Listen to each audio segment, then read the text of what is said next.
حضرت ذوالنون مصری رحمتہ اللہ علیہ کشتی میں بیٹھے مریدوں کے ساتھ سیر کے لیے دریا پہ، تو دریا میں ایک اور بڑی کشتی آئی، اس میں کچھ لڑکے تھے کچھ لڑکیاں تھیں، شراب پی رہے ہیں، وہ موج میلہ منا رہے تھے۔ حضرت کے ایک مرید نے کہا حضرت ان کے لیے دعا کرو۔ حضرت نے کہا یا اللہ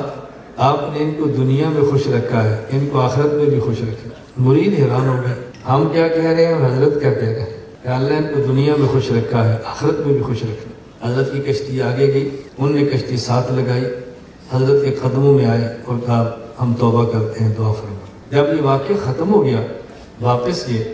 تو مرید نے کہا تھا ہمیں بات سمجھ نہیں ہے، ہم نے کہا تھا دعا کرو، آپ نے فرمایا اللہ ان کو دنیا میں خوش رکھے آخرت میں خوش رکھنا، تو ہم چاہ رہے تھے اور دعا کریں یہ گناہوں سے بچ جائے، آپ نے اور دعا کی، فرمایا آخرت میں خوش میں تو وہی ہوگا نا جو گناہوں سے بچے گا، تو میں نے تو ان کے لیے یہی دعا کی ہے نا کہ اللہ ان کو گناہوں سے بچا دے تاکہ آخرت کی خوشیاں مل جائیں۔ اللہ نے دعا قبول فرما لی ہے، انہوں نے توبہ کر لی۔